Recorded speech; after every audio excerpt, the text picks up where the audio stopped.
Las claves de los anuncios de hoy de la mano de Julia Estrada. Gracias, Iván. Luciana, vamos a desmenuzar lo que dijo el ministro de Hacienda Duhovne. Ahí está la posta, la clave de lo que va a terminar pasando finalmente, porque ya ha habido varios cambios este 2018 y 2019, ya que más temprano el presidente no dio muchas precisiones respecto de los cambios fiscales.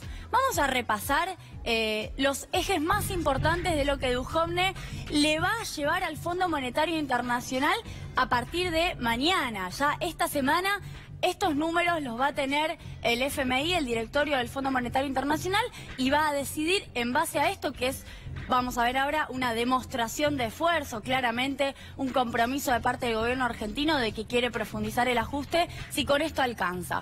Tenemos acá lo que dijo el gobierno que va a pasar en los 2018 y los 2 años que siguen, 2019 y 2020. ¿Qué es lo que se comprometió antes? Este antes, yo les quiero decir, no es un antes muy lejano.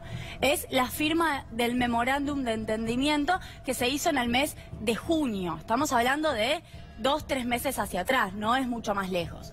Se había comprometido a un déficit, son los datos de déficit, que es lo que nos importa a muchos y a muchas porque hacen a cuáles van a ser los ajustes. De 2,7 de déficit este año, 1,3 el año que viene y 0 en 2020. Ya el 0 de 2020 era para muchos difícil de viabilizar. Ahora, fíjense, esto es lo que anunciaron hoy.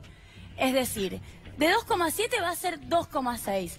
El déficit fiscal sobre el Producto Bruto Interno. ¿Qué es el déficit fiscal? La cantidad de plata que hay que financiar sobre el PBI, que es decir, significa que hay más gasto que ingresos y por ende hay un 2,6% del producto que hay que financiar y estamos hablando de pesos, no de dólares. 0% en 2019. Esta es la gran transformación. Yo sé que del otro lado posiblemente signifique poco que yo les diga 0% en 2019, pero es un montón. Significa que tienen que hacer enormes recortes que ahora vamos a pasar a mostrar para llegar a este 0. Y por ende, resultado de los recortes que van a hacer paradójicamente en un año electoral como 2019, va a ser de 1% sobre PBI el superávit fiscal. Vamos a la siguiente placa a ver cómo hicieron revisando el presupuesto para llegar a 0. Sencillamente 3 rubros voy a mostrar que son los que mayormente caen. Gasto de capital, ahorro 50% real. ¿Qué es gasto de capital? Obra pública. Hay 2 vías por las cuales se recorta la obra pública en un 0,7% para 2019, que obviamente esto se tiene que votar en el Congreso, no es arbitrario. Veremos igual qué nivel de consenso logran, pero se tiene que votar. Esto es la obra pública de todas las provincias y la obra pública también a cargo de Nación. En segundo lugar, subsidios económicos. Mencionaron 3 cuestiones. En primer lugar, traspaso de transporte automotor a las provincias. Esto ya es polémico, porque que la Nación se deshaga de gastos y se lo pase a las provincias no elimina el déficit. El déficit, y se los cuento porque me parece que está bueno saberlo, es consolidado.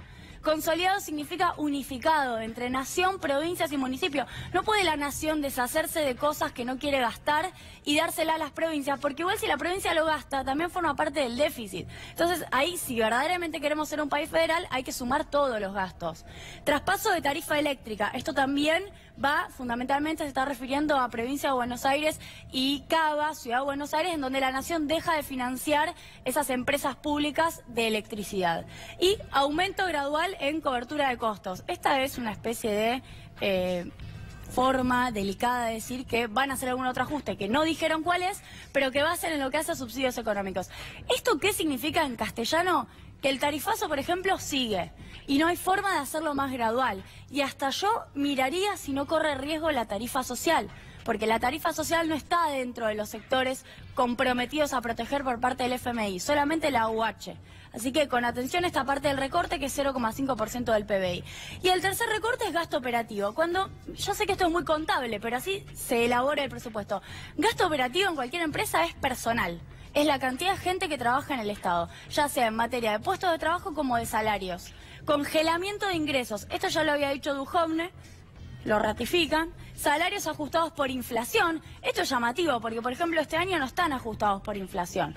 Es más bien una frase que en realidad ni siquiera se cumple, es salarios reales salarios que pierden por la inflación y por ende salarios reales negativos. Esa es la forma del ajuste. Y aumento gradual en cobertura de costos. Lo mismo, la misma frase ambigua que no termina de precisar, en donde evidentemente va a haber más recortes. En esta parte obviamente ponen esa compactación, dijo Mauricio Macri, usó esa palabra, voy a compactar ministerios, que seguramente traiga a colación algún tipo de despidos, más allá de que el dirigente de UPCN haya dicho que no. Vamos a seguir, porque viene la parte que ha generado mayor polémica. No quería dejar de detenerme en lo anterior porque es lo que va a afectar la vida de muchas y de muchos en los próximos 2 años como mínimo. Las retenciones, ¿no? Derechos de exportación es la forma técnica. Se establecieron que se iban a cobrar 4 pesos por dólar para las exportaciones primarias y para los servicios. Esto tiene varios problemas. 4 pesos por dólar significa, en primer lugar, que no es un porcentaje, no es una alícuota, no es 10%, no es 15%. Y en segundo lugar, que uno puede exportar 100 dólares a un tipo de cambio de 40 y eso significa aproximadamente un 10% de alícuota. Si el dólar sube a 60, supongamos, esos 100 dólares que yo exporto siguen pagando 4 pesos por dólar, es decir, quedaron a un tipo de cambio de 40 y por ende mi alícuota termina bajando a 6,6%. Es un ejercicio muy sencillo que se lo hago para explicar de qué se trata. Por ende, a cada instancia de suba de tipo de cambio, estos 4 pesos por dólar se licúan, porque estos 4 pesos no suben. Son siempre 4 pesos por cada dólar, ¿se entiende? Entonces uno puede multiplicar la cantidad de plata que hace si exporta, multiplicando los dólares por un tipo de cambio más devaluado, pero los 4 pesos siguen siendo los mismos de retención. Por ende, ¿por qué voy a liquidar ahora si con un tipo de cambio más alto voy a pagar menos impuesto?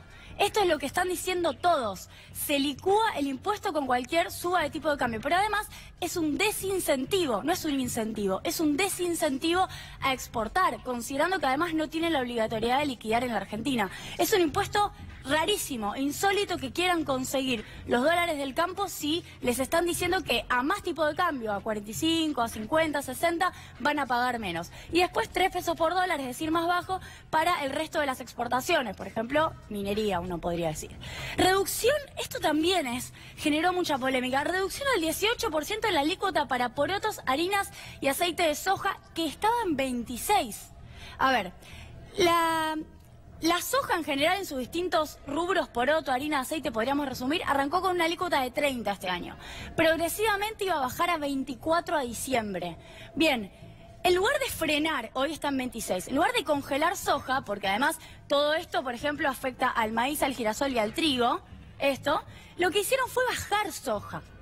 Soja que es justamente, indiscutiblemente, el sector más rentable, porque uno puede discutir la situación de los productores de trigo y de maíz, o maiceros, pero la de los sojeros es la más rentable de todos. Y por último, es hasta diciembre de 2020, lo cual se garantizan la transitoriedad del impuesto. Vamos con las últimas placas, en donde yo quisiera detenerme con lo que mencionaba Iván más temprano respecto de... tenemos...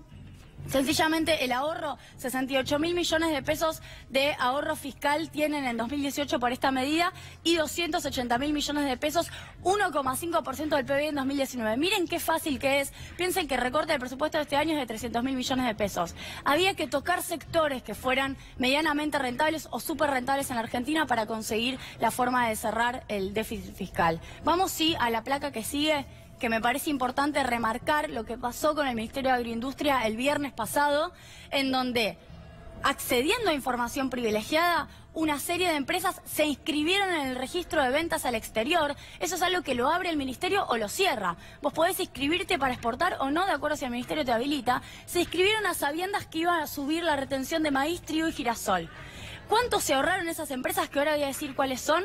1.933 millones de pesos. Solo por inscripciones al registro el día viernes 31 de agosto. Solo por ese viernes se ahorraron eso. Si se pudieran inscribir más tiempo hasta que rijan las retenciones, ahorrarían todavía más plata. Vamos ahora sí a la última placa que quiero mencionar, porque cuando hablamos de los exportadores, quizás del otro lado se imaginan que son un montón. No, son muy pocos. En este caso, menos de los dedos de 2 manos.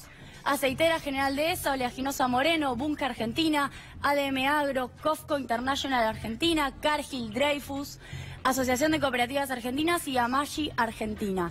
Estas son las empresas que el viernes, accediendo a información privilegiada y con la colaboración del Ministerio de Agroindustria, dijeron, sube las retenciones, voy a exportar ahora, porque entonces no me va a cobrar el gobierno cuando empiecen a regir. Y se ahorraron toda esta plata.